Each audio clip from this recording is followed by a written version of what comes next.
Hebrew పత్రిక 10వ అధ్యాయంలోనికి తెరవండి.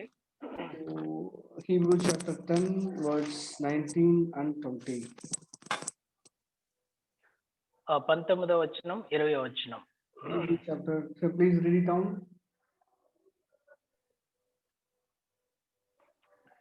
సహోదరులారా, యేసు మన కొరకు ప్రతిష్ఠించిన మార్గమున అనగా నూతనమైనదియు జీవము గలదియు ఆయన శరీరమును తెర ద్వారా ఏర్పరచబడినదైన మార్గమున ఆయన రక్తము వలన పరిశుద్ధ స్థలమందు ప్రవేశించుటకు మనకు ధైర్యము కలిగి ఉన్నది.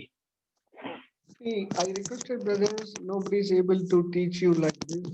One word of God having a 7 revolution. One word in the Bible is 7 revolution.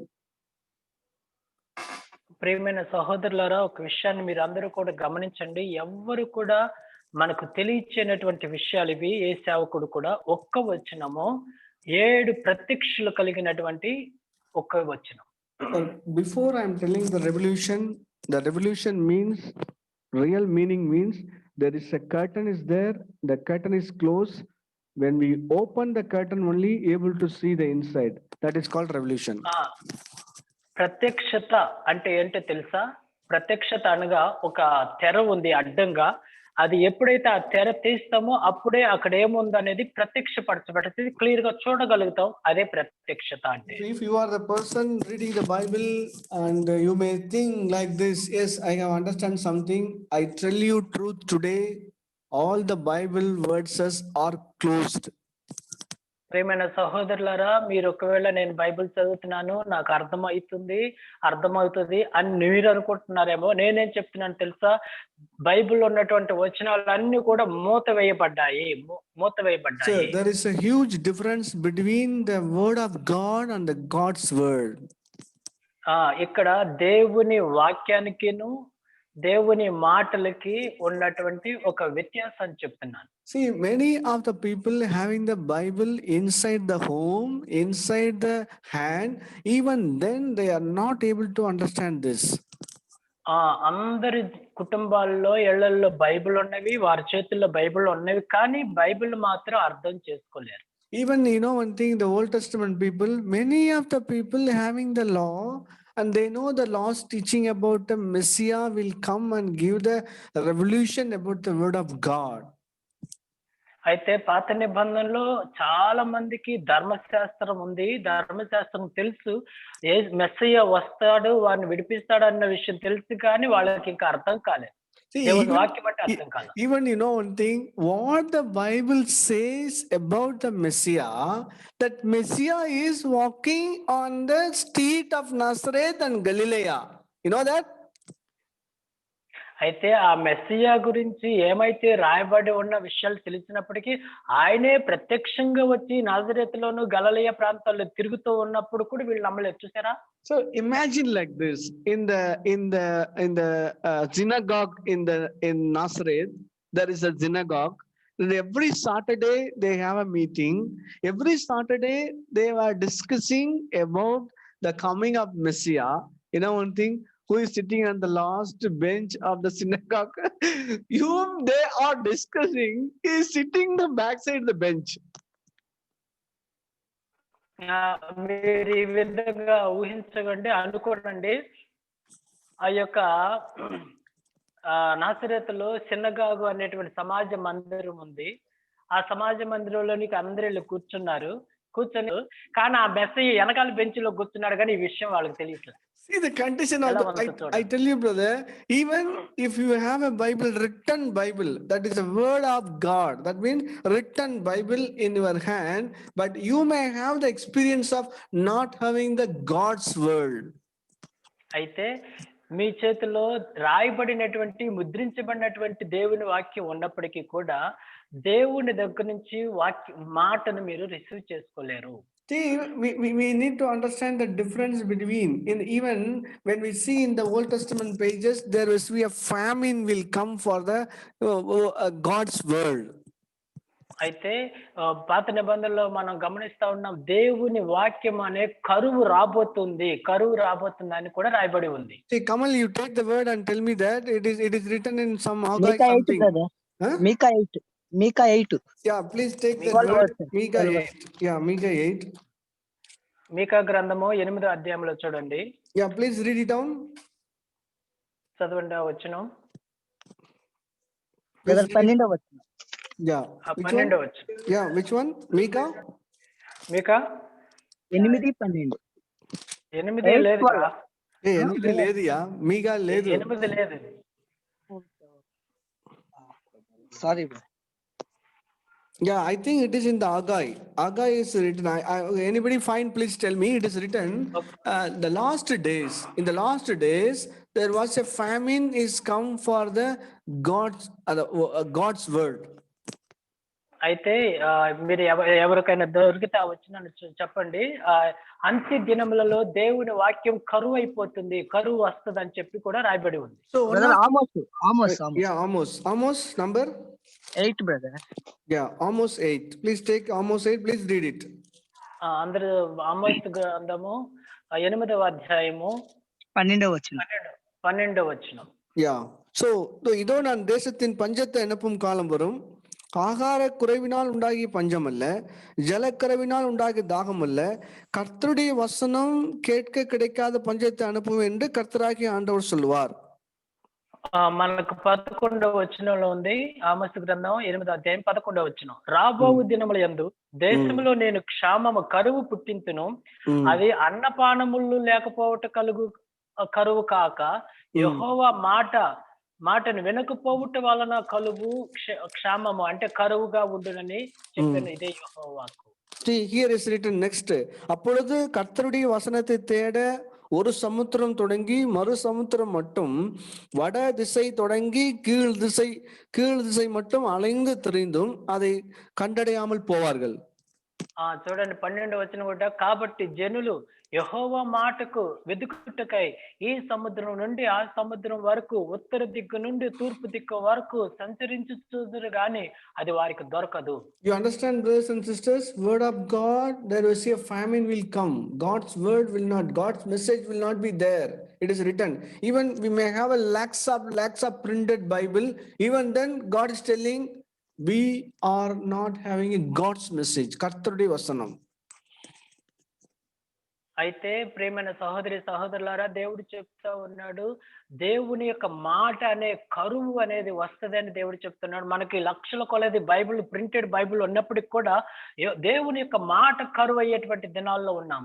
See, one of my colleagues asked me, brother, what is the meaning of Kartrude Vasanam? In my mobile, I have a 17 or 20 Bibles, different translation. In my home, I have a variety of Bibles in my home. What is God is telling here, Kartrude Vasanam?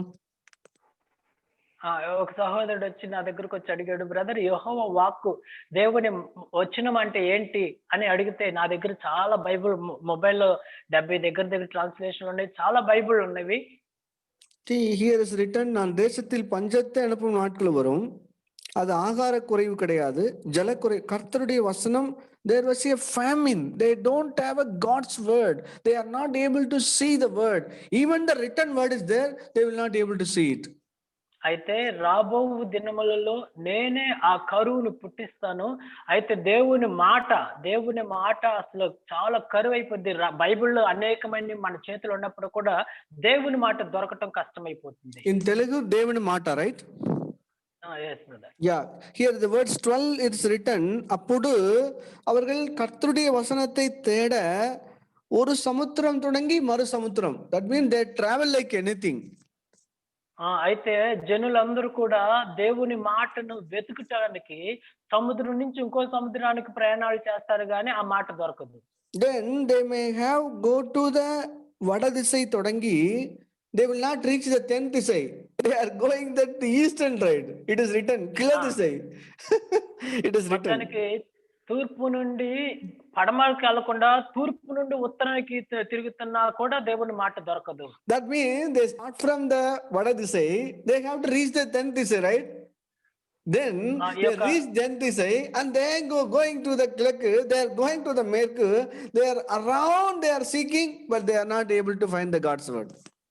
అయితే తూర్పు దిక్కు ప్రారంభించి వాళ్ళు ఉత్తర దిక్కు రావాలంటే అన్ని దిక్కులు చూసుకుంటూ వచ్చినా కూడా యెహోవాకు మా దేవుని మాట దొరకదు. మరలా తిరుగుతా ఉంటారు కానీ దేవుని మాట మాత్రం దొరకని పరిస్థితి. Here the condition today also, they may have a printed Bible, but they are not knowing that new and living way. Why? Because the reason behind is the new and living way will be opened by the God himself, in other word, by the Holy Spirit. అయితే మన చేతుల్లో printed Bible ఎన్ని ఉన్నప్పటికీ కూడా ఈ నూతనమైనది జీవము కలిగినటువంటి మార్గాన్ని ఎవరు కనుగొలేకపోతున్నారు. కారణం అయితే దేవుడు మాత్రమే, తన ఆత్మ మాత్రమే ఈ నూతనమైన జీవము కలిగినటువంటి మార్గాన్ని మన కొరకు ఓపెన్ చేశారు. See here, when we see in the book of 1 Corinthians, it is written. 1 కొరింథీ పత్రికలో ఈ విధంగా రాయబడి ఉంది. అందరూ తెరవండి. See here it is written that 2 Corinthians 3 verse 14. 2 Corinthians 3:14, அவருடைய மனது கடினப்பட்டது, இந்நாள் வரைக்கும் பழைய ஏற்பாடு வாசிக்கப்படுகையில் அந்த முக்காடு நீங்காமல் இருக்கிறது, அது கிறிஸ்துவினால் நீக்கப்படுகிறது. అయితే దయచేసి 2 కొరింథీ పత్రిక 3వ అధ్యాయము 14వ వచనం. మరియు వారి మనసులు కఠినమయ్యెను కనుక నేటి వరకు పాత నిబంధన చదువుచున్నప్పుడు అది క్రీస్తునందు కొట్టివేయబడినని వారికి తేటపరచబడక ఆ ముసుకే నిలిచి ఉన్నది. See verse 15, மோசேயின் ஆகமங்கள் வாசிக்கப்படும் போது இந்நாள் வரைக்கும் அந்த முக்காடு அவர் இருதயத்தின் மேல் இருக்கிறது. 15వ వచనం, నేటి వరకు మోషే గ్రంథము వారు చదువునప్పుడల్లా మనసుకు వారి హృదయముల ముసుకు వారి హృదయముల మీద ఉన్నది. See, we are all using the mask last 1 year. పోయిన సంవత్సరం నుంచి మనం అందరం మూతికి మాస్క్ పెట్టుకుని తిరుగుతున్నాం కదా. I tell you what is the word of God. You put the mask in the eye, you will read the Bible, you will not be able to read anything. That is the meaning of that. ఈ యొక్క ముసుగు అనేది ఏంటంటే అదే mask ని మీరు కళ్ళకేసుకొని Bible చదువుతున్నారనుకోండి, ఎలా ఉంటుందో చూడండి. అదే అర్థం. Even eye is open really, but God is telling they are reading. There is a veil is there. There is a mukkad is there. They have a mask in the eye. They are not able to see and read it. అయితే అదే కళ్ళు తెరిచి ఉన్నప్పుడు కూడా ఈ యొక్క మోషే ధర్మశాస్త్ర గ్రంథాన్ని చదివినప్పుడు వాళ్ళకి ఏం తెలియట్లేదు, ముసుగు వేయబడి ఉంది, వాళ్ళ కళ్ళకి మాస్క్ పెట్టబడి ఉంది. Maybe this is a real condition for you today. ప్రియమైన సహోదరుడా, ఈ రోజు నీ యొక్క పరిస్థితి కూడా చదువుతున్నావు కానీ గ్రహించలేని గుడ్డితనములు ఉన్నావు. How the word of God will be open? How the God will open? It is written, அவர்கள் கர்த்தரிடத்தில் மனம் திரும்பும் போது அந்த முக்காடு எடுபட்டு கர்த்தரே ஆவியானவர், கர்த்தருடைய ஆவி எங்கேயோ அங்கே விடுதலையும் உண்டு. 16వ వచనంలో మనం చూస్తే మరి ఈ యొక్క ముసుగు ఏ విధంగా తెరవబడుతుందంటే, వారి హృదయము ప్రభు వైపునకు ఎప్పుడు తిప్పుతారో అప్పుడు ఆ ముసుగు తీయబడును. ప్రభువే ఆత్మ, ప్రభు యొక్క ఆత్మ ఎక్కడ ఉండునో అక్కడ స్వాతంత్ర్యం ఉండును. So it is like this. Jesus was living in this world as a man and he became a spirit. Jesus became spirit. It is written, కర్తరే ఆవియానవర్. ఇక్కడ మనం గమనించినట్లయితే యేసు ప్రభువారు భూమి మీద శరీరధారిగా ఉన్న ప్రభువు ఆత్మగా మారాడు. ఇదే ప్రభు ఆత్మ. It is coming inside and he inside and inspired in our spirit and opened the word and knowing God. That is the new and living way. ఈ యొక్క ప్రభు యొక్క ఆత్మ మనలోకి వచ్చి, ఆ ఆత్మ మనలోకి వచ్చిన తర్వాత ఆ ముసుగు తీయబడిన తర్వాతే మనం ఆ నూతనమైనది జీవము కలిగిన మార్గాన్ని చూడగలము. See, I tell you, the small children are in the school, they don't have that much of capacity to make the maths or English. The English teacher or the maths teacher became a spirit and he is coming inside the child and he is sitting inside and teaching that maths and writing the examination. What a great work. Children are so happy, right? మీరు ఒక ఉదాహరణ చూడండి. మీ పిల్లలకి English రాయటం, లెక్కలు చేయటం అసలు రావట్లేదు అనుకోండి. ఆ లెక్కల టీచర్, ఇంగ్లీష్ టీచర్ ఆత్మగా మారిపోయి ఆ పిల్ల ఆత్మలోకి వచ్చి కూర్చొని ఆ పిల్లను ఎగ్జామ్ రాపిస్తా ఉంటే ఎంత హ్యాపీగా ఉంటది, ఎంత See, ఎంత ఉంటది చూసారా? see, see how much easy, no? First question, ఎంత తేలిక. x plus y is equal to 2. What is the answer? That maths teacher is sitting inside is telling -2. How the -2 comes? xy plus y is equal to y3 is equal to -2. Then automatically 2 is coming. What's a great life? ఈ యొక్క పాప ఆత్మలో ఆ యొక్క teacher ఉండి నేర్పిస్తుంది. First exam లో కూర్చున్న వెంటనే x+x ఈ విధంగా చెప్తా, ప్రశ్న రాగానే ఆత్మ ఈ విధంగా చెప్తుంది -2 అని. ఇది ఎంత తేలికైన పని చూసారా ఆ పిల్లకి. You have a car or two-wheeler, whatever it may be. Whenever the problem comes, you are going to that mechanic shop, and then mechanic only made that all the works. So sometime you feel there is a very desert, nobody's there, but the bike is repaired.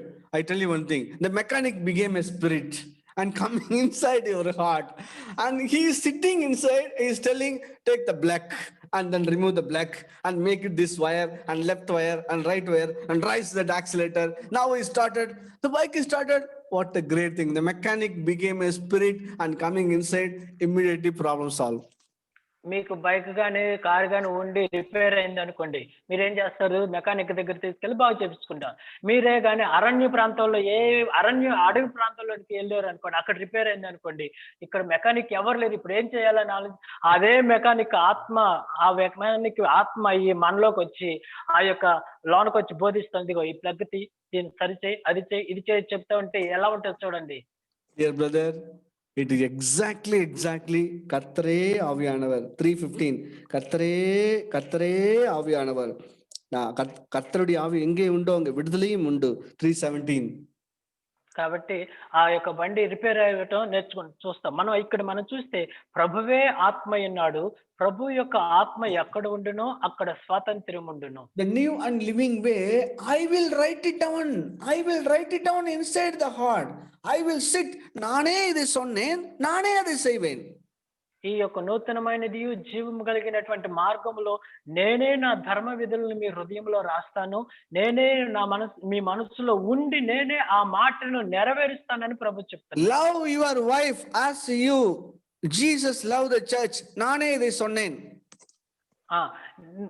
ప్రభు మనల్ని ప్రేమించినట్లుగానే నీ భార్యను ప్రేమించు అని ప్రభువే చెప్పాడు భార్యను ప్రేమించమని. Then the Holy Spirit, the same Lord who said that word, come and sit inside and empower me to love my wife as Jesus loved the church. It's a great gospel, right? ప్రభు సంఘమును ఏ విధంగా, భార్య అయిన సంఘమును ఏ విధంగా ప్రేమించాడో అదే విధంగా నీ భార్యను ప్రేమించమని ఆయనే చెప్పాడు గనక ఆయన ఆత్మే మనలోనికి వచ్చి మన యొక్క భార్యను ప్రేమించేటట్లుగా మనల్ని మారుస్తున్నాడు అంటే అంత గొప్ప విషయం. The Lord is written, you must obey your husband. ప్రభువే చెప్తున్నాడు, నీ భర్తకు ప్రభువుకు లోబడినట్లుగా లోబడాలి. Even the worst husband, unbelieving husband, hard husband, you must obey. అయితే నీ భర్త చెడిపోయినప్పటికీ, విశ్వాసం కానప్పటికీ, పాడైపోయినటువంటి వ్యక్తి అయినప్పుడు కూడా నీ భర్తకు నువ్వు లోబడాల్సిందే అని ప్రభు చెప్పాడు. The God has written, నానే ఇది சொன்னேன். నీ హృదయములో ఆ ప్రభువే చెప్పాడు నువ్వు భర్తకు లోబడమని. Then God is telling, నానే ఇది செய்வேன். ప్రభు చెప్తున్నాడు నీ వల్ల కాదుగా నేనే దాన్ని నెరవేరుస్తాను. He became a spirit and became Holy Spirit come inside the sister's heart. He is empowered the sisters to obey that hard husband, even the hard situation. See, a great gospel in the new and living way is a new and living way, right? చూడండి, ఆ చెప్పిన ఆత్మే భార్యలోనికి వచ్చి తన కఠినమైన, పాడైపోయిన, చెడిపోయిన భర్తకు లోబడేటట్టుగా ఆమెకు బలాన్ని, శక్తినిచ్చి ఆ విధంగా లోబడేట్టుగా చేస్తూ ఈ నూతనమైన జీవం కలిగిన మార్గంలో నడిపిస్తున్నటువంటి విషయం ఎంత గొప్ప విషయం. I want this life. It is very easy for me to do anything. He came inside and doing something. That is a gospel of New Testament. కాబట్టి ఇది ఎంత తేలికైన పని. ఆయనే వచ్చి ఆయనే చేస్తున్నాడంటే ఇది ఎంతో ఈ నూతన క్రొత్త నిబంధనలో ఈ యొక్క సువార్త మంచి సువార్త ఉంది ఇది. So what is needed? அவர்கள் கர்த்தரிடத்தில் மனம் திரும்பும்போது அந்த முக்காடு எடுபட்டு போகும். అయితే అసలు మరి ఈ విధమైన క్రియలు జరగాలంటే ఏం చేయాలో తెలుసా? మన మనసు ప్రభు వైపు త్రిప్పుకున్నప్పుడు ఆ యొక్క ముసుకు, mask తెరబడతది. See, we need to obey the voice of the Holy Spirit, or we need to allow the anointing of the Holy Spirit. We don't need any pastor, we don't need any intermediator to God and me. The Holy Spirit give the empowered life to obey what He written about me. అయితే నీలో ఉన్నటువంటి పరిశుద్ధాత్మ యొక్క స్వరాన్ని నువ్వు విని లోబడాలి. అయితే నీకు దేవునికి మధ్యలో ఏ పాస్టర్ గారో ఎవరు అవసరం లేదు. ఆయన చెప్పాడు గనుక ఆయనే నెరవేర్చడానికి మనం పరిశుద్ధాత్మను మనలోనికి అనుమతించాలి. This is eligible to small to big. சிறியவன் முதற்கொண்டு பெரியவன் வரைக்கும் எல்லாரும் என்னை அறிவார்கள். దేవుని తెలుసుకునేటువంటి విషయంలో అందరూ అర్హులే. చిన్న పిల్లలు మొదలుకొని పెద్దవారి వరకు అందరూ అర్హులై ఉన్నారు. So 1 John 2:26 and 27. 1 John 2:26 and 27. 1 యోహాను పత్రిక 2వ అధ్యాయం 26, 27 వచ్చి. உங்களை வஞ்சிக்கிறவர்களை குறித்து இவைகளை எழுதி இருக்கிறேன். Brother 1 John chapter 2 verse 26 and 27. 1 యోహాను పత్రిక 2వ అధ్యాయం 26 వచనం. మిమ్మల్ని మోసపట్టు వారిని బట్టి ఈ సంగతులు మీకు రాసి ఉన్నాను. நீங்கள் அவரால் பெற்ற அபிஷேகம் உங்களுக்குள் நிலைத்திருக்கிறது. అయితే ఆయన వలన మీరు పొందిన అభిషేకము మీలో నిలుచుచున్నది. ஒருவரும் உங்களுக்கு போதிக்க வேண்டுவது இல்லை. గనుక ఎవడును మీకు బోధించిన అవసరమే లేదు. அந்த அபிஷேகம் சகலத்தையும் குறித்து உங்களுக்கு போதிக்கிறது. ఆయన ఇచ్చిన అభిషేకము సత్యమే గాని అబద్ధం కాదు.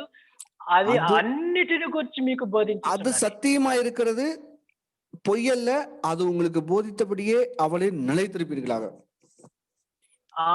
అది సత్యమే గాని అబద్ధము కాదు. ఆయన మీకు బోధించిన ప్రకారముగాను ఆయనలో మీరు నిలుచుచున్నారు. See what exactly Jesus also using the same word. When the Holy Spirit comes, he will lead you to the all the truth. It is written in John Gospel 14. ఇదే విషయాన్ని యేసు ప్రభువారు కూడా చెప్తా ఉన్నారు. సత్య స్వరూపియగు ఆత్మ మీలోనికి వచ్చినప్పుడు మిమ్మల్ని సర్వ సత్యములోనికి నడిపిస్తారని చెప్పి. பரிசுத்த ஆவி உங்களிடத்தில் வரும்போது, it is written, பரிசுத்த ஆவி உங்களிடத்தில் வரும்போது, it is written verse 8, 16:8. John Gospel 16:8. యోహాను సువార్త அவர் பரிசுத்த ஆவி 7 says, I will send you நான் போகிறது நலமாயிருக்கும், பிரயோஜனமாயிருக்கும், தேற்றவாளன் வருவார். That is about the Holy Spirit. அவர் வந்து பாவத்தை குறித்தும் நீதியை குறித்தும் நியாயத்தீர்ப்பை குறித்தும் கண்டித்து உணர்த்துவார். 7వ వచనం. అయితే నేను మీతో సత్యం చెప్తున్నాను, నేను వెళ్ళిపోవటం మీకు ప్రయోజనకరము. నేను వెళ్ళని ఎడల ఆదరణకర్త మీ ఎద్దుకు రాడు. నేను వెళ్ళిన ఎడల ఆయన మీ ఎద్దుకు పంపుదును. ఆయన వచ్చి పాపమును గూర్చియు నీతిని గూర్చియు తీర్పును గూర్చియు లోకమును ఒప్పింపుకొని చేయును. See John Gospel 14:26.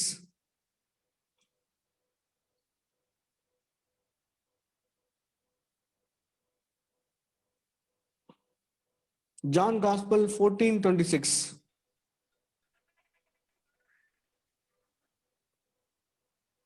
యోహాను సువార్త 14:26 వచనం.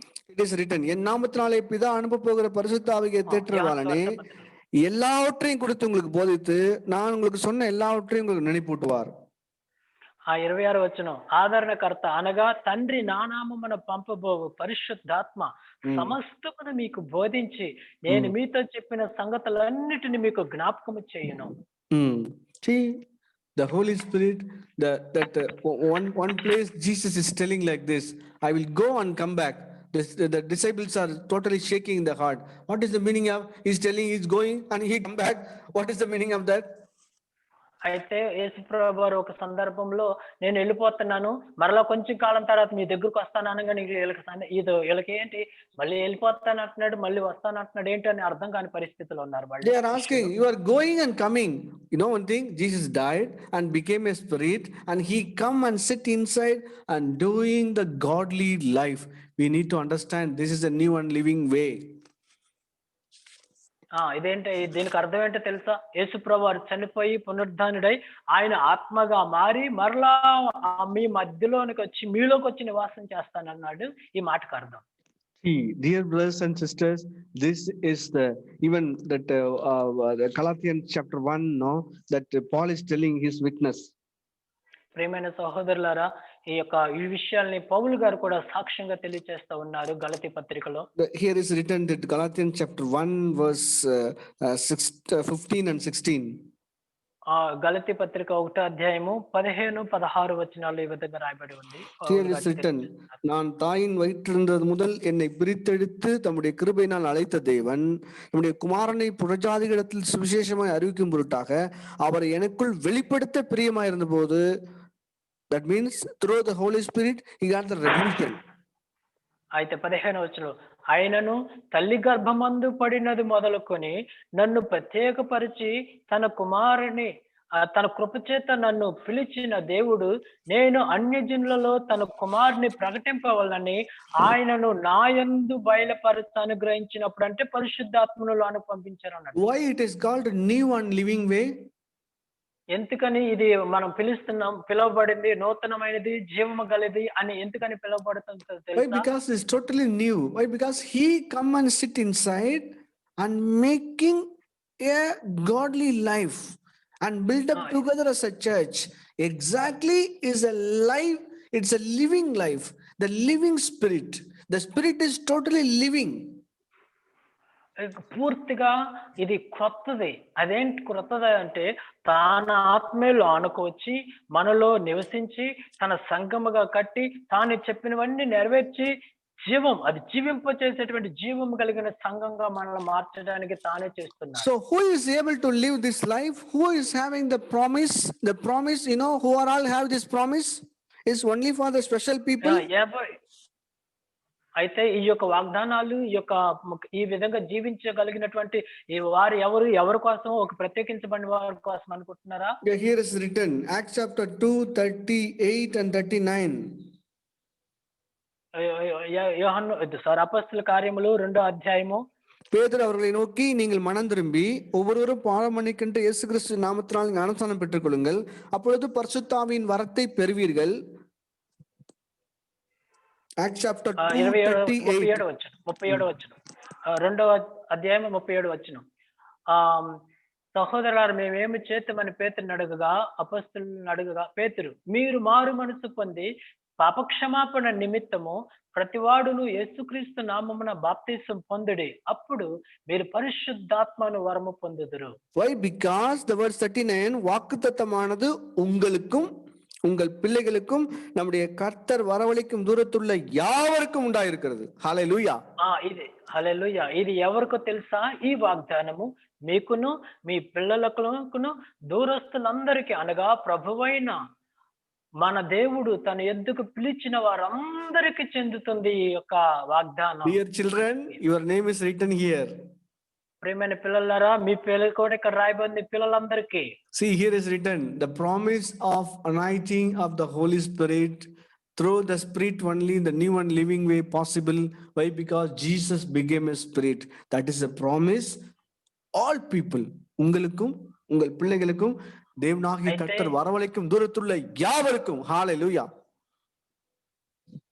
అయితే ఈ యొక్క వాగ్దానం అనేది పరిశుద్ధాత్మ అభిషేకం చేత మనల్ని నింపి మనందరికీ కూడా నూతనమైనది జీవము కలిగిన జీవితాన్ని జీవింప చేయటానికి దేవుడు మనకి వాగ్దానం చేశారు. మీ అందరికీ దీనికి అర్హులు. హల్లెలూయా. The pastors make you fool, get the promise of building the home and promise of receiving a car and two-wheeler. Here is written the promise is the Holy Spirit, that is Jesus. Fools, these people make up people fools. అయితే ఈ రోజుల్లో pastor గారు అందరూ విశ్వాసాలు ఏ విధంగా మోసం చేస్తుందో తెలుసా? దేవుడు నీకు ఇల్లు ఇస్తాడని వాగ్దానం చేస్తున్నాడు, నీకు కారు ఇస్తాడని వాగ్దానం చేస్తున్నాడు, నీకు బైక్ ఇస్తాడని వాగ్దానం చేస్తున్నాడు అని చెప్పి అందరినీ మోసం చేసి మోసగాళ్ళు తయారైపోయారు. So దేవుడు యేసు ప్రభువారిని ఇస్తున్నారు ఇక్కడ. All the word of God is closed through the Spirit. God is opened the word and we may see and have the power is come inside. We must obey. That is a new and living way. అయితే దేవుని వాక్యం అంతా మూసివేయబడింది. పరిశుద్ధాత్ముడు తానే లోనకొచ్చి మనం మూసివేయబడినటువంటి వాక్యం విషయంలో తెరిచి ఈ నూతనమైనదియు జీవము కలిగినటువంటి జీవితాన్ని జీవింప చేయడానికి తన ఆత్మ చేతే సాధ్యము. ఇది మనకు ఆయన ఆత్మ చేతే సాధ్యపడుతుంది. May God help us to, through the Holy Spirit, receive the revelation about the word of God and receive the strength from God to obey and live a new and living way. Amen. దేవుని యొక్క వాక్యములో ఉన్నటువంటి ప్రత్యక్షత బయలుపరచబడడానికి ఈ నూతనమైనదియును జీవము కలిగినటువంటి మార్గంలో మనం జీవింప చేయడానికి పరిశుద్ధాత్మ ద్వారా దేవుడు మనందరికీ సహాయం చేయను గాక. So we have a brother in Prakash brother, very simple and humble brother. I have a confidence on him and God has changed his life through the new and living way. So I requested brother will share 15 minutes including his witness. I really happy about brother and his family. God is working last 2 years I have seen. మన మధ్యలో Prakash brother ఉన్నారు. చాలా తగ్గింపు కలిగినటువంటి మంచిగా నూతనమైనటువంటి జీవం కలిగినటువంటి మార్గంలోనికి ప్రవేశిస్తూ తన జీవితాన్ని సాక్ష్యంగా చెప్తూ సాక్షిగా మలుచుకుంటూ జీవిస్తున్నటువంటి సహోదరులు, వారి కుటుంబాన్ని బట్టి నేను చాలా సంతోషిస్తున్నాను. అక్కడ దేవుని పరిచర్య జరగటానికి మార్గం సరళం చేశారు. బ్రదరు 15 నిమిషాలు తన సాక్ష్యాన్ని దేవుని వాక్యాన్ని మనతో పంచుకుంటారు.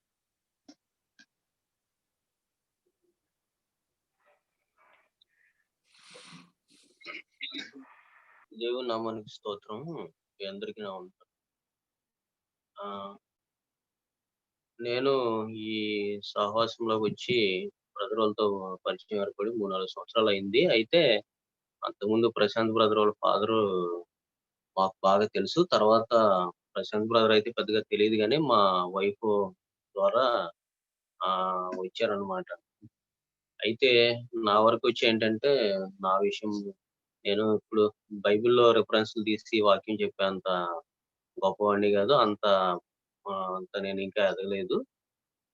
అయితే మేము మొదటి నుంచి కూడా లైఫ్‌లో మేము క్రైస్తవ కుటుంబంలోనే జన్మించడం వల్ల మా నాన్నగారు, మా తాతగారు మేమంతా క్రైస్తవులం అవ్వటం వల్ల క్రైస్తవులతోనే ఎక్కువ గడిపేవాడిని. హిందువులతో పెద్దగా స్నేహం చేయటం గాని, వారితో పెద్దగా పరిచయాలు ఉండేవి కాదు. అయినా సరే నా నైన్త్ క్లాస్ చదువుతుండగా మా ఫాదర్ చనిపోయారు. చనిపోయిన తర్వాత నేను పూర్తిగా దారి తప్పి తిరగటం జరిగింది. అంతకుముందు నేను చాలా భక్తిగాను, చాలా క్రమశిక్షణ చాలా బాగా ఉండేవాడిని. అప్పటినుంచి నా లైఫ్ వేరే రకంగా మారిందనమాట. అయితే అది తర్వాత నేను మ్యారేజ్ అయిన తర్వాత నాకు జాబ్ వచ్చిన తర్వాత నేను బాప్టిజం తీసుకున్నాను.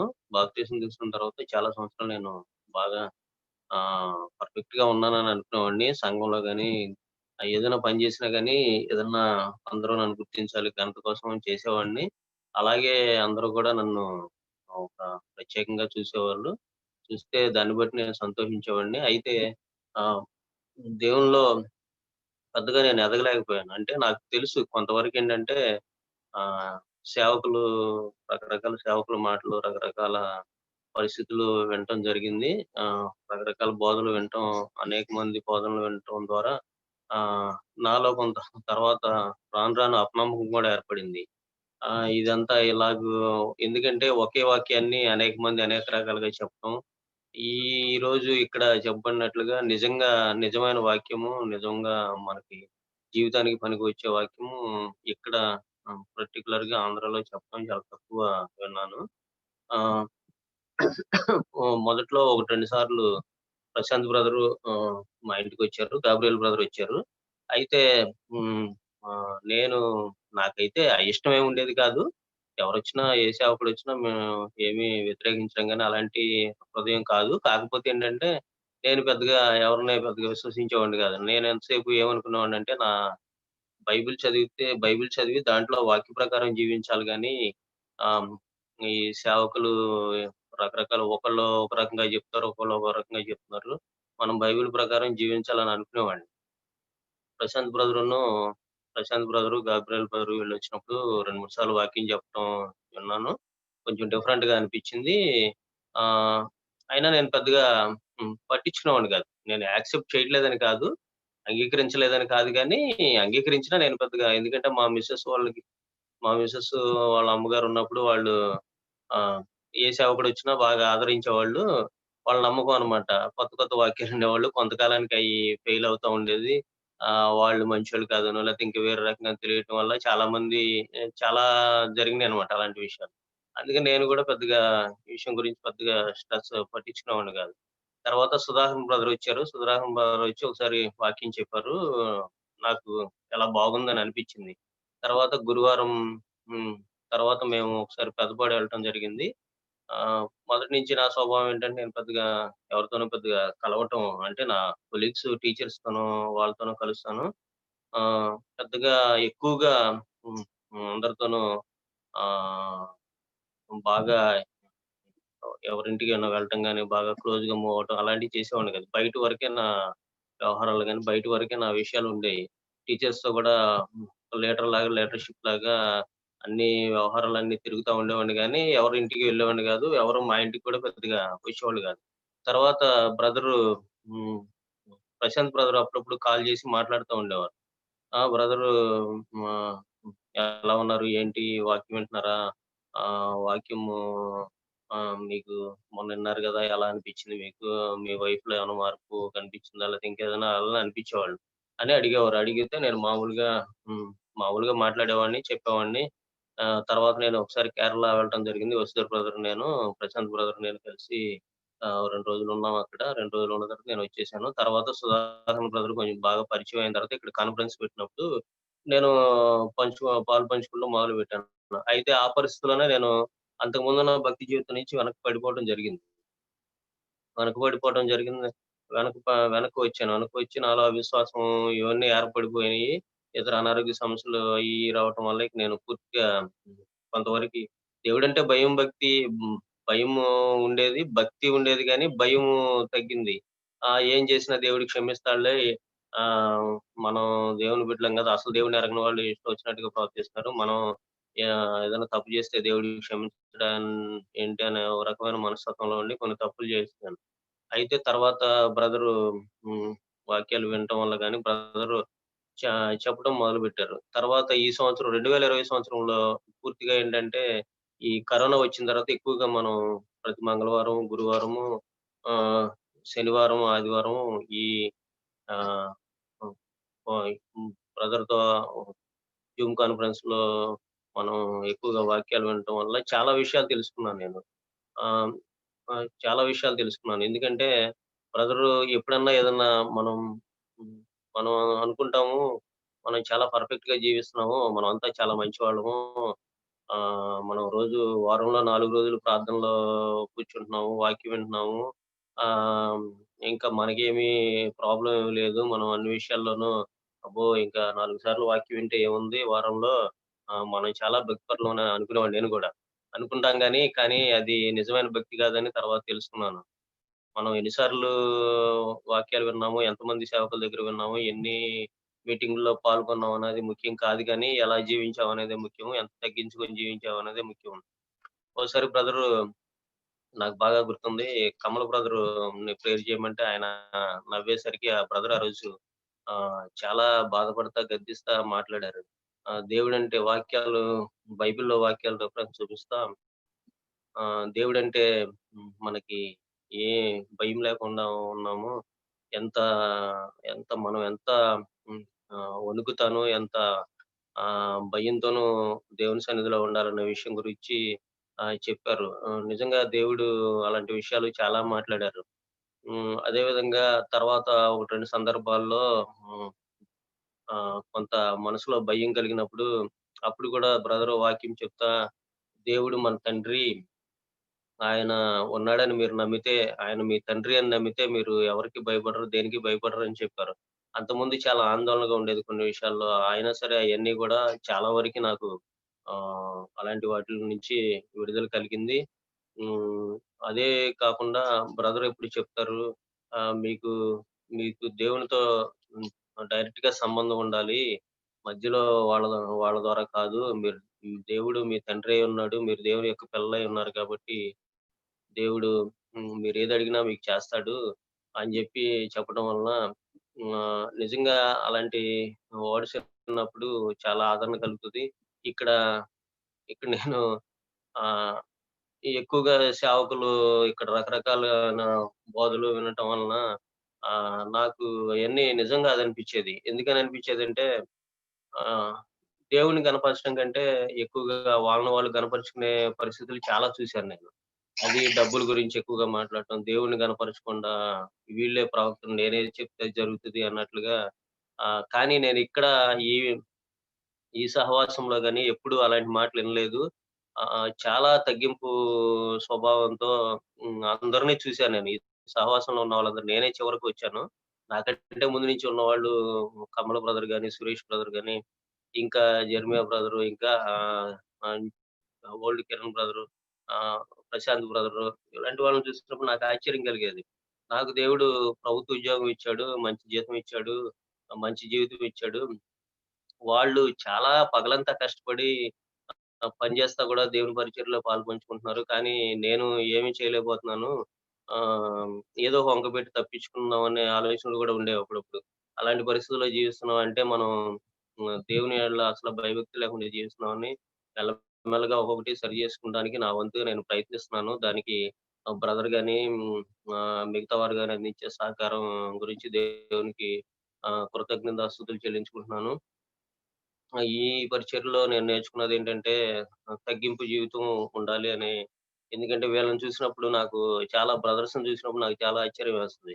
ప్రశాంత్ బ్రదరు ఉదయం నుంచి సాయంత్రం వరకి డ్రైవింగ్ చేసుకుంటా, వ్యాపారం చేస్తా, ఆయన ఉద్యోగం చేస్తా గూడా సాయంత్రం ట్రాన్స్‌లేషన్ చేయడానికి వస్తారండి. నిజంగా ఆశ్చర్యమైన విషయం.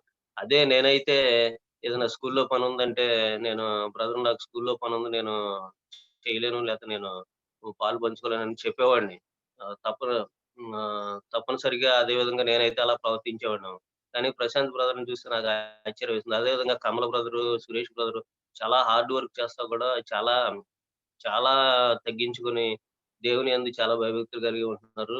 నేను కూడా ఆ విధంగా జీవించాలని చెప్పి నేను అనుకుంటా ఉండేవాడిని. ఆ విధంగా మార్చుకోవటానికి నన్ను నేను ప్రయత్నిస్తున్నాను. అదే విధంగా ఆహ్, సేవకులను చూసి మచ్చరపడటం, వాళ్ళు ఎవరో తప్పు చెప్పారు ఆళ్ళని మనం అనుకోకుండా మనం ఈ సహవాసంలో బ్రదరు చె చెప్పే ప్రతి విషయం గూడా ఆహ్, చాలా మనం నేర్చుకుంటే మన జీవితంలో అది అన్వయించుకొని మనం అలా జీవించగలిగితే ఆహ్, భక్తి విషయంలో గాని, ఆధ్యాత్మిక విషయాల్లో గాని చాలా ఉన్నత స్థానంలోకి చేరగలుగుతామని నేను నమ్ముతున్నాను.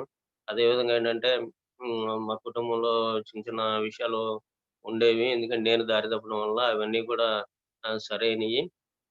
ఇక ముందు గూడా ఇంకా భయభక్తులు కలిగి జీవించాలని జెప్పి దేవుడు అందుకు తగిన సహాయం అందించాలని నేను కోరుకుంటున్నాను. ఆహ్, హ్మ్. బ్రదరు మధ్యలో 1, 2 సార్లు ట్రాన్స్‌లేషన్ చేయమని అడిగారు. చేశానప్పుడు నేను. తర్వాత నేను కొంత ఇబ్బందులు పడిన పరిస్థితొచ్చింది.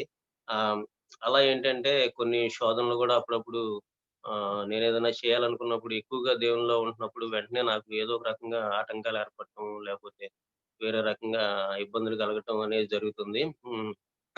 అయితే నేను మొదటి నుంచి గూడా క్రైస్తవ కుటుంబంలో పుట్టడం వల్ల నేను దేవుని గురించి బాగా తెలుసు. మా బాగా భయంగానే జీవించేవాడిని. భక్తితో జీవించేవాడిని గానీ, క్రియలుండేవి గాదు. విశ్వాసం ఉంది ఫస్ట్ నుంచి.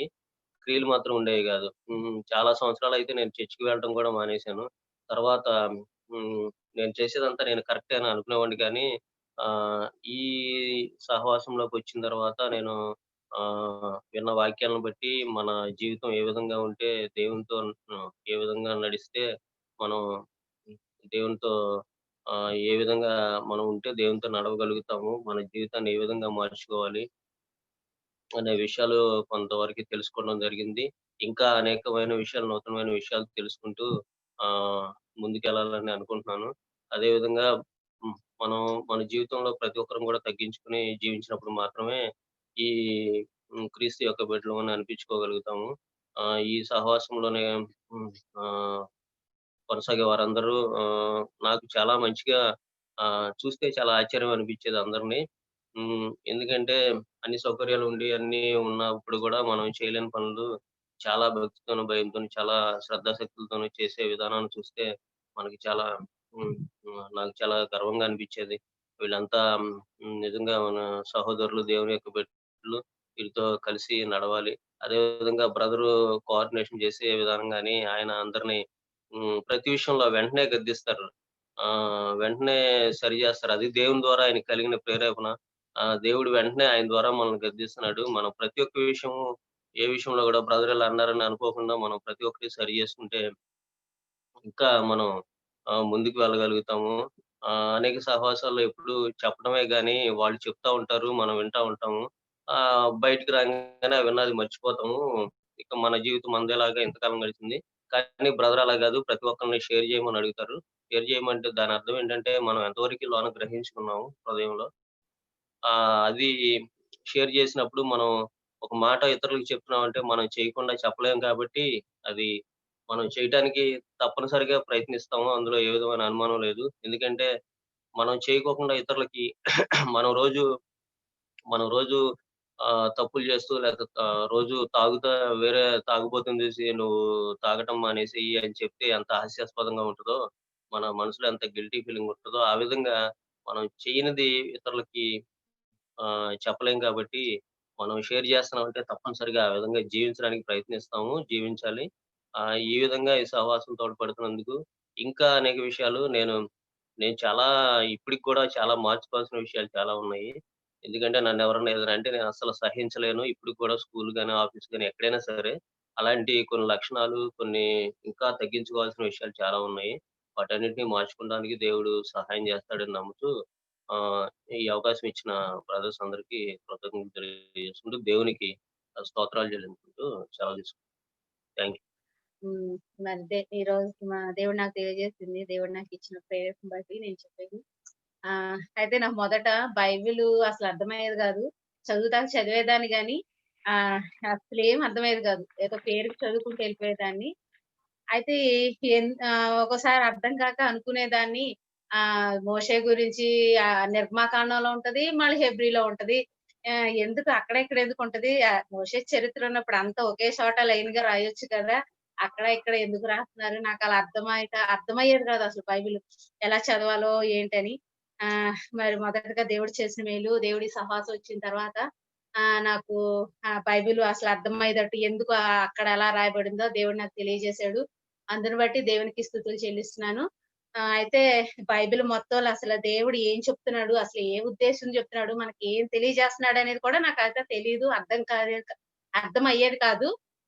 అయితే దేవుడి సహవాసం వచ్చిన తర్వాత అసలు అర్థమేంటంటే దేవుడు ఆయన ఆజ్ఞల ప్రకారం జీవించాలి. ఆయన చూపిన మాదిరి బాటలో మనం జీవించాలని దేవుడు నాకు అర్థమయ్యే విధంగా నాకు తెలియజేశాడు.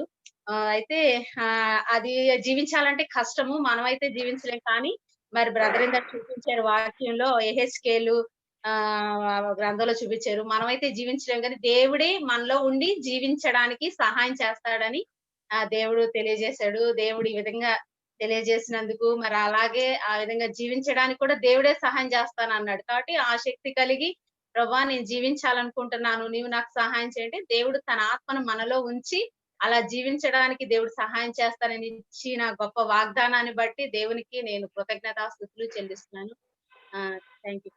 విధంగా నువ్వు జీవించాలి నువ్వు అనుకున్నట్లయితే దాన్ని చేయటానికి దేవుడు నీలో కార్యాభివృద్ధిని కలుగ చేస్తాడు అని చెప్పి మరొక ప్రత్యక్షత మనం చూసినట్లయితే బ్రదర్ షేర్ చేశారు. దాన్ని కూడా మరి జనులందరూ కూడా యెహోవా వాక్కు కొరకు మరి సముద్రము 4 దిక్కులా వెతుకుతారు. తూర్పు దిక్కు నుంచి ఉత్తర దిక్కుకి వాళ్ళు ఉత్తర దిక్కు నుంచి తూర్పు దిక్కు వరకు వాళ్ళు వెతుకుతారు. కానీ దేవుని యొక్క వాక్కు వాళ్ళకి తెలియదని చెప్పి మరి మన అందరి దగ్గర దేవుని యొక్క వాక్యం అనే బైబిల్ ఉంది. మన లోకల్ సంఘాలు ఉన్నవి.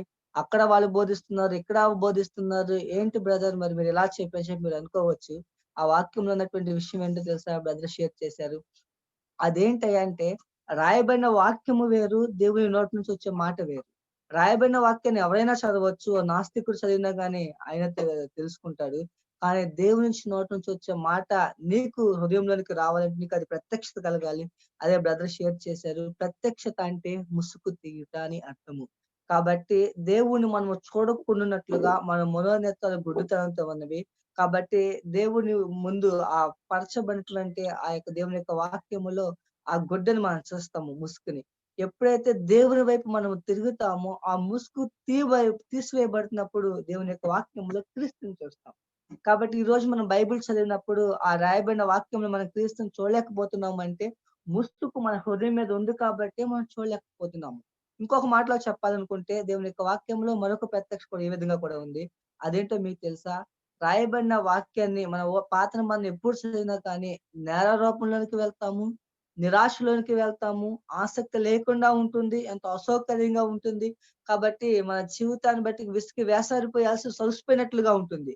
కానీ కొత్త నిబంధనలో మనం చూసినట్లయితే మన క్రైస్తవ జీవితం పట్ల మనకెంతో ఆసక్తిని మనం కలిగి ఉండటానికి ఎందుకో బ్రదర్ షేర్ చేశారు. అదే 2 కొరింథీయులకు రాసిన పత్రిక 3వ అధ్యాయము 18వ వచనంలో ఆయన చెప్పాడు. అదేంటయ్యా అంటే ఎప్పుడైతే ఆ ముసుగు తీయబడుతుందో ఆ కనిపించే ప్రభువే ఆత్మ. ఆ ఆత్మ ఆ పోలికగానే మనల్ని మారుస్తాడని చెప్పి. దాని అర్థం ఏంటంటే నిన్ను కూడా క్రీస్తు వలె నేను మారుస్తాను. నువ్వు నిరాశ పడమాకు, ధైర్యము వహించు. కాబట్టి యేసు ఈ లోకంలో ఏ విధంగా జీవించాడో మీరు కూడా ఆ విధంగా జీవింప చేయటానికి నేనే మీలో కార్యాభివృద్ధి కలుగు చేస్తాను. తన ఆత్మ సంచ కరువుని మన హృదయంలో ఆయన పెడతాడు. తన ఆజ్ఞలు మన హృదయంలో ఆయన రాస్తాడు కాబట్టి క్రొత్త నిబంధన అంతా కూడా ప్రారంభం నుంచి చివరి వరకు దేవుడు మనలో కలుగు చేసే కార్యమే. అంటే అదృష్టుడైన దేవుడు ఆత్మస్వరూపిగా మన లోనికి వచ్చి తన చిత్తాన్ని, తన ఉద్దేశాన్ని, తన సంకల్పాన్ని మన జీవితం ద్వారా నెరవేర్చుకోవటం మాత్రమే కాదు కానీ దేవునికి మహిమకరమైన జీవితాన్ని మన ద్వారా జీవింప చేస్తాడు. ఇదే క్రొత్త నిబంధనలో నూతనమైన జీవమైనటువంటి యేసు మన కొరకు ప్రతిష్ఠించినటువంటి ఆ మార్గము.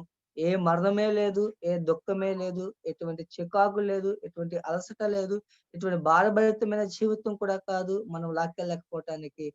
దేవుడే మనలో కార్యాభివృద్ధి కలుగ చేసి దేవునితో మనకున్న వ్యక్తిగత సహవాసాన్ని బట్టి మనం చూస్తాం. అదే విధంగా ఇదే ప్రత్యక్షలో మనం ఇంకో విధంగా కూడా చెప్పొచ్చు. అదేంటంటే పాత నిబంధన జీవితంలో ఏ ఒక్క వ్యక్తి కూడా దేవునితో వ్యక్తిగత సహవాసాన్ని వాళ్ళు కలిగి లేరు కాబట్టి వాళ్ళు ఎప్పుడు కూడా విచారంతో ఉండేవాళ్ళు, సంతోషం లేకుండా ఉండేవాళ్ళు. ఆ శనివారం కూడా వాళ్ళు వెళ్ళేటప్పుడు ఏం చేసేవాళ్ళో తెలుసా? వాళ్ళకి ఇష్టం ఉన్నా లేకపోయినా వాళ్ళు ఆ శనివారం ఆ కాసేపు గడిపి ఇంటికొచ్చి మరలా ఫిర్యాదులు చేసేవాళ్ళు. కానీ కొత్త నిబంధనలో మనం ఏం చేస్తాము?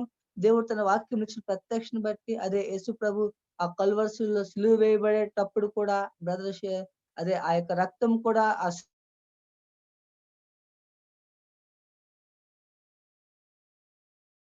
ఈ ఈ ఆ ప్రత్యక్షత ఈ లోకమంతా ఎక్కడ వాళ్ళకి కనపడలేదు కాబట్టి జనులు ఆ దిక్కు నుంచి ఈ దిక్కు ఇక్కడి నుంచి అక్కడికి వెళ్తూ ఉన్నారు.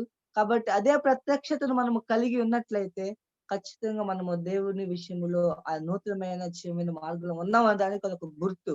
అంటే ఏ పరిస్థితుల్లో అయినా ఎట్లాగున్నా గానీ మనము దేవుని ఘనపరుస్తూ, దేవుని మహిమపరుస్తూనే ఉంటాం గానీ ఎవరి మీద ఎటువంటి ఫిర్యాదులైతే మనం చేయము. అదే విధంగా ఈ సహవాసంలో మరి ఇంకొక విషయం ఏంటో తెలుసా? అనేక సంఘాలకి మీరు వెళ్తూ ఉండేటప్పుడు అక్కడున్న బోధకుడు మీకు బోధిస్తాడు. మీరు వాటిని విని వెళ్ళిపోతారు. కానీ వ్యక్తిగతంగా మిమ్మల్ని గద్దించే వ్యక్తి కనపడ్డు మీకు. మీకు తెలుసా? మీ క్షేమాన్ని కోరుకున్న వ్యక్తే వ్యక్తిగతంగా అది సామెతలో మనం చూస్తాము. నమ్మకం గల స్నేహితుడు గాయాలు రేపుతాడని చెప్పి, మరి మోసం చేసే వ్యక్తి ముద్దులు పెడతాడని చెప్పి. కాబట్టి ఈ యొక్క వాక్యంలో కూడా దాన్నే మన సహవాసంలో మనం చూస్తాము. బ్రదర్ ఏ వ్యక్తిలో అయితే లోపం ఉందో ఆ వ్యక్తిని సరిదిద్దటం కోసం వ్యక్తిగతంగా ఆ వ్యక్తితో ఆయన మాట్లాడతారు. సమయాన్ని కూడా కేటాయిస్తారు. అది దేవుని యొక్క వరం అయ్యింది. దేవుని యొక్క కృప అయింది. వేరే సహవాసంలో మీరు చూసామనుకో ఆయనకు కావాల్సిన డబ్బులు కాబట్టి మీరు ఇవ్వాల్సినవి మీరు ఆయనకి ఇచ్చినట్లయితే ఆయన సంతోషంగా ఉంటాడు. కానీ మీరు ఎలా ఉన్నా గానీ, ఎలా పోయినా గానీ ఆయనకి ఏ సంబంధం ఉండదు. కానీ వ్యక్తిగతంగా నీ క్షేమాన్ని పట్టించుకున్న వ్యక్తి యేసుతో సహవాసం కలిగినటువంటి సహోదరులే తప్ప ఏ ఒక్క వ్యక్తి కూడా మీ పట్ల జాగ్రత్త వహించడు. మీకు ఫోన్ చేసి ఎలా ఉన్నారని చెప్పి కూడా అడగడు. కానీ దశమ భాగం వచ్చే టయానికి బ్రదర్ ఈ వారం మీరు చర్చికి ఎందుకు రారని చెప్పి అడుగుతారు. ఎందుకంటే ఆయన మీ భాగం ఆయనకి వెళ్ళలేదు కాబట్టి. కానీ ఇక్కడ మాత్రం అయితే మీ డబ్బుల గురించి ఏ ఆసక్తి లేదు. కేవలం మీ ఆత్మ, మీ సహవాసము, దేవునితో మీ వ్యక్తిగత జీవితమే మేము కోరుకుంటున్నాం. Thank you brother. మనల్ని దేవుడు నూతనమైన మార్గం, జీవమైన మార్గంలో ఆయన చేర్చాలని దేవుడు మనల్ని మనతో మాట్లాడుతున్నాడు. మనం అన్ని విషయాల్లో మనం పడిపోతాము.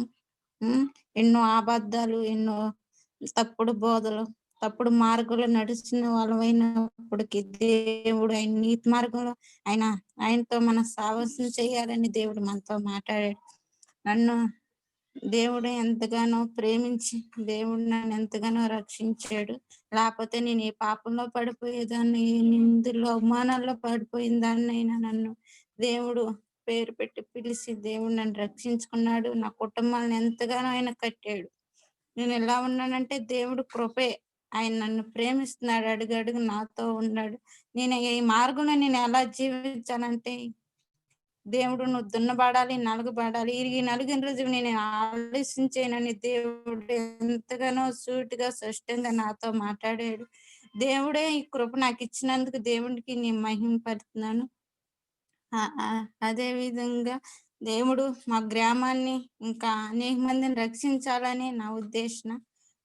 కానీ నేను ఇంకా దేవులో ఎదిగి దేవులో జీవించాలని మేము ఎంతగానో బలపడుతున్నాము. దేవుడు ఈ చిన్న సాక్షిని దీవించిన కాదు.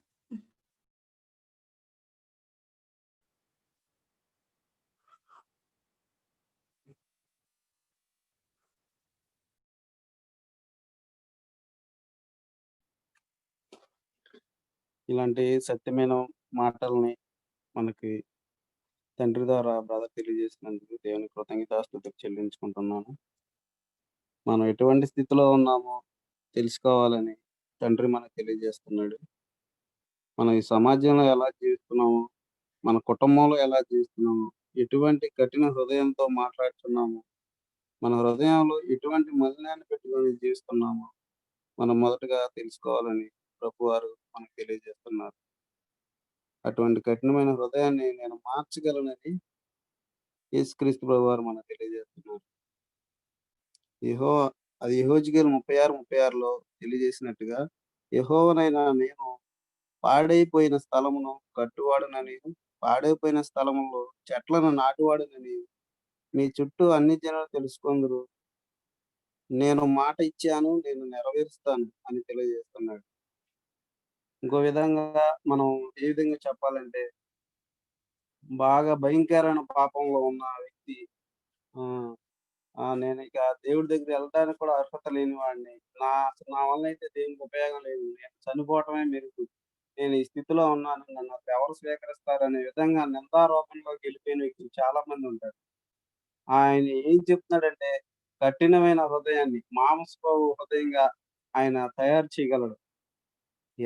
ఇది ఎలా అంటే దేవుడే మన సెలవిస్తున్నాడు. నేనున్నాను, నేను మీకున్నాను, మీరు ఎలాంటి స్థితిలో ఉన్నా, చనిపోయే స్థితిలో ఉన్నా నేనున్నాను, నా ప్రేమని మీ పైన కుమ్మరిస్తున్నాను, మీరు మారండి, మారు మనసు పొందండి అనే విధంగా దేవుడు మనకు తెలియజేస్తున్నట్టుగా, మన హృదయాలతో మాట్లాడుతున్నట్టుగా తెలియజేస్తున్నాడు. నేను ఇంకా ఎందుకు పనికిరాను, ఈ స్థితిలో ఉన్నాను, నేను చాలా పాపాత్ముడిని, నేను ఇక్కడ ఈ సమాజంలో ఉండటానికి కూడా అర్హత లేని వాడిని అనే విధంగా నిందారోపణ వెళ్ళే వారు కూడా ఆయన కనికరంతో, ప్రేమతో, సహనంతో, ఓర్పుతో చెప్పినట్టుగా మనకి తెలియజేస్తున్నాడు. ఆయన మనం ఎలాంటి స్థితిలో ఉన్నాం అనేది దేవుడు మనకు తెలియజేస్తున్నాడు. సహోదరులారా, మనం ఈ స్థితి నుంచి ఎలా బయటకు రావాలి అనేది మారు మనసు ద్వారా, అంటే తన నేరారోపాలు, అంటే ప్రతి పనిలో కూడా ఈ పాపం చేసేటప్పుడు కూడా ఆ నిందారోపణలు ప్రతిది కూడా ఒప్పుకొని తన పాపం క్షమించబడేటట్లుగా, నేను ఈ తప్పు చేశాను, నన్ను క్షమించండి అనే విధంగా మన హృదయాలు, ఆ కఠినమైన హృదయాలు చిగురింప చేయగలనని దేవుడే మనకు సెలవిస్తున్నాడు. ఆ కఠినమైన హృదయాల్ని నేను చిగురింపజేసి మీలో ఆ ప్రేమను, ఆ సహనాన్ని, ఆ ఓర్పుని నేనైతే ఇవ్వగలను, నేనైతే ప్రసాదించగలను అనైతే దేవుడు మనకి తెలియజేస్తున్నాడు. అలాంటి ఆ దేవుని హృదయాన్ని మనం తెలుసుకోవాలని నేను గమనించాను కదా. Thank you. Yeah, we take some little bit extra time, even then that is more useful to us.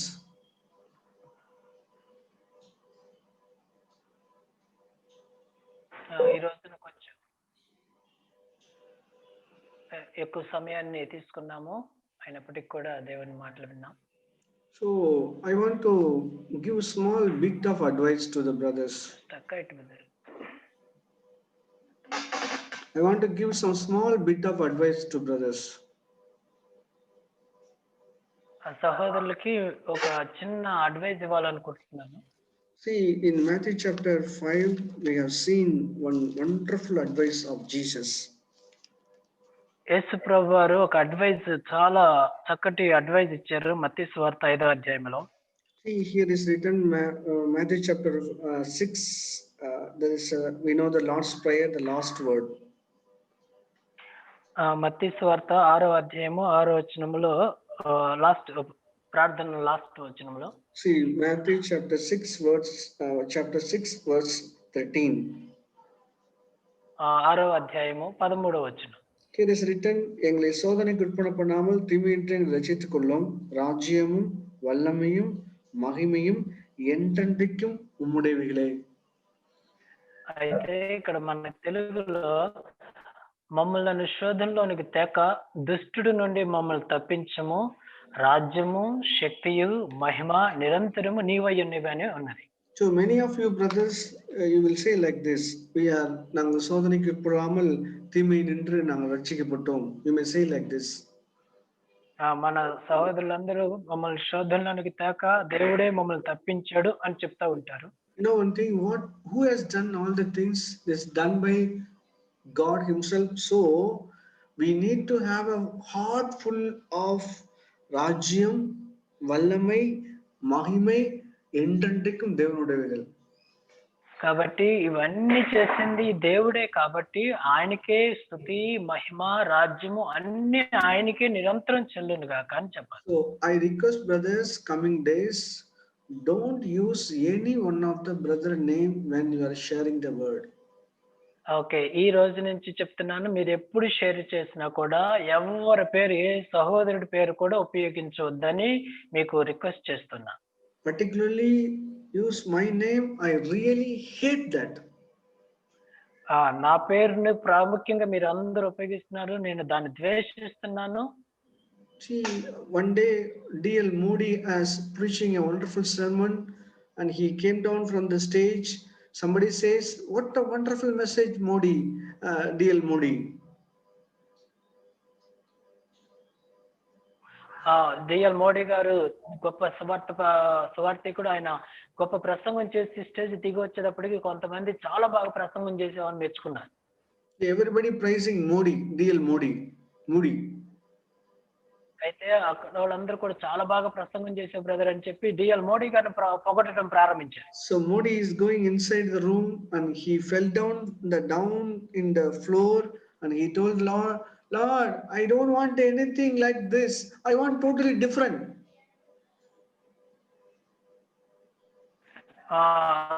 Room లోకి వచ్చి మోడీ గారు దేవుని ఎదుట మోకరించి, ప్రభువా ఇట్లాంటి పొగడ్తలు ఇట్లాంటి ఏమి నాకొద్దు, నేను See Matthew chapter 5 verse 15, verse 16.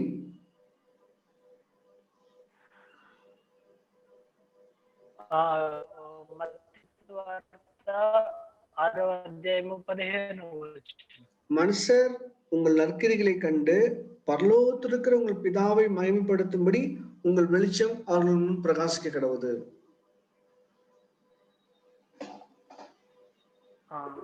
Brother ఎత్తన వచ్చిన బ్రదర్ 5:16.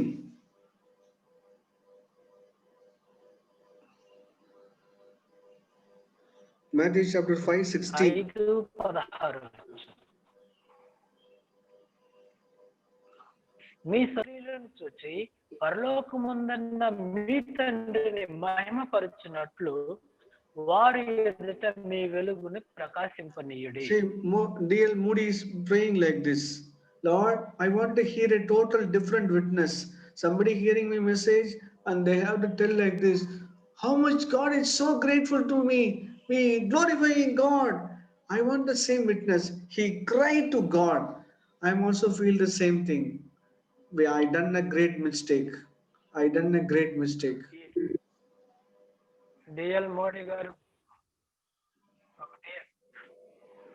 మోడీ ఏ విధంగా ప్రార్థించాడు, ప్రభువా నేను వ్యత్యాసంగా ఉండాలి, ఎవరు నన్ను మెచ్చుకునే విధంగా ఉండకూడదు, దేవా నీవే మాతో మాట్లాడేవు, నీకుగా ఉండాలని చెప్పి ప్రార్థించారు. నేను కూడా ఆ విధంగా ఉండాలని కోరుకుంటున్నాను. ఎప్పటివరకు నేను చేసిన చాలా పెద్ద తప్పు, ఆ విధంగా ప్రార్థించాను. See that on second day he shared the word and everybody came to D.L. Moody, they say, God spoke to us. Glory to God. Everybody say like this. Then D.L. Moody is so much of happy.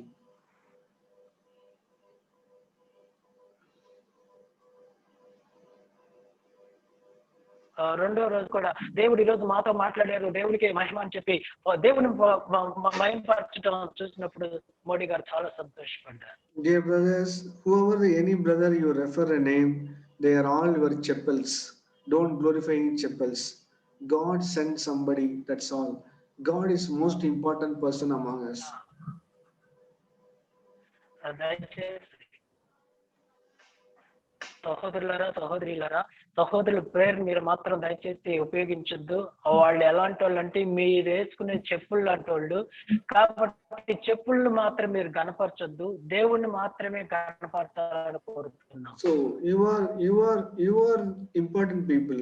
I am a worker. I am an ordinary servant for you. I request you, coming days, glorifying God. Rajyam, Ganam, Vallame. Please learn to glorify God. That is a very dangerous in the other Pentecostal churches. I tell you, brothers, please glorifying God. Learn to glorify God Himself. ముఖ్యమైన వాళ్ళు మేము మీ యొక్క పని వాళ్ళం, పాలేరులం. మీకు పని చేసే వాళ్ళం తప్ప పని చేసే పాలేరులను మెచ్చుకోవద్దు. దయచేసి రాజ్యము, శక్తి, మహిమ దేవునికే మహిమ చెల్లించండి. పెంతెకొస్తు సంఘాలు ఈ విధంగా జరుగుతుంది ఎప్పుడు కోరుకునే వాళ్ళుగా ఉంటారు. So there is a small need comes. I am not against to use the name, but I tell you, please learn the spirit of glorifying God in all matters. ఒకవేళ ఏదో చిన్న అవసరం వచ్చినప్పుడు బ్రదర్ పేరు ఉపయోగించడంలో తప్పు లేదు, కానీ సమస్త మహిమ, ఘనత, రాజ్యము దేవునికే మహిమ చెల్లించాలి తప్ప ఏ సహోదరుడికి మహిమ చెల్లించొద్దని మీ అందరికి రిక్వెస్ట్ చేస్తున్నాను. So please learn to glorifying God. Glorifying God in all manners. అన్ని విషయాల్లో in your life also. Don't glorify yourself. You may glorify in God. That is totally different. That is a new and living way. కాబట్టి మీ జీవితాల్లో అన్ని పరిస్థితులు మిమ్మల్ని మీరు మెచ్చుకోవద్దు. నేను మంచి చేశాను, బాగా చేశాను, మిమ్మల్ని మీరు మెచ్చుకోవద్దు, ఇతరులను మెచ్చుకోవద్దు. దేవుడే చేశాడు కాబట్టి దేవునికే మహిమ చెల్లించండి, దేవుణ్ణి గణపరచండి. అదే నూతనమైన జీవము కలిగిన మార్గం. So நம் மூலமாய், நம்முடைய குடும்பத்தின் மூலமாய், நம்முடைய சபையின் மூலமாய் దేవునికి మహిమ ఉండగటం. మన ద్వారా, మన కుటుంబం ద్వారా, మన సంఘం ద్వారా దేవునికి మాత్రమే మహిమ కలుగును గాక. Anybody want to touch the glory of God? I tell you that is very dangerous. దేవుని మహిమను ఎవరు ముట్టినా కూడా ముట్టడానికి వీల్లేదు. ముట్టితే చాలా ప్రమాదం. We have to be bow down before God and thank God for what all the works He has done, and coming days also God is going. So we need to be very, very careful. కాబట్టి మనమందరం దేవుని ఎదుట సాగిలపడి ఆయనే చేసిన కార్యాలన్నిటిని బట్టి ఆయనకే కృతజ్ఞత, వందనాలు, మహిమ ఆయనకే చెల్లించేటువంటి పాఠాన్ని మీరు నేర్చుకుని రానున్న దినాల్లో ఎవరిని మహిమపరచొద్దని తెలియజేస్తున్నాను, దేవుని తప్ప. So we need to be glorifying God. Stop it today in the name of Jesus.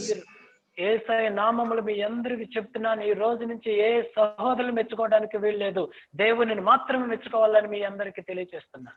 Reject coming days glorifying God except any man. Leave it every man. దేవుని మహిమ పరచడం తప్ప ఏ సహోదరుని గురించి కానీ మీరు మెచ్చుకుంటే దయచేసి ఈ రోజు నుంచి విడిచిపెట్టండి. దాన్ని ద్వేషిస్తున్నాను నేను. అందరిని వదిలిపెట్టేయండి. Kiran will pray. Old Kiran will pray and close the meeting.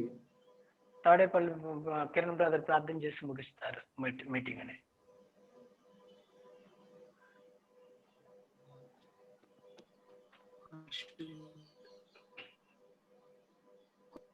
తండ్రి, సర్వశక్తిమంతుడైన దేవా, నీ ఘనమైన నామాన్ని బట్టి స్తోత్రాలు తండ్రి. వాక్యం ద్వారానే కాకుండా తండ్రి మరలా మీరు మీకు గదిని మాకు తెలియపరిచినందుకు, మేము ఎక్కువగా మాట్లాడిన వాటిలో తప్పులు దొరలు మీరు మాకు వేలెత్తి చూపించినందుకు కృతజ్ఞతాస్తుతులు తెలియపరిచినందుకు. ఇలాంటి మంచి సమయాన్ని ఇచ్చి మా అందరికీ ఇంకా ఆదరణ కలిగిస్తూ గద్దిస్తూ మంచి మార్గంలో నన్ను సరి చేసుకున్నందుకు మీకు కృతజ్ఞతలు సమర్పించుకుంటూ ఈ చిన్న ప్రార్థన పాడాల్సిందని చేర్చుకోమని ఏ శ్రమంలో అడుగుతున్నాను.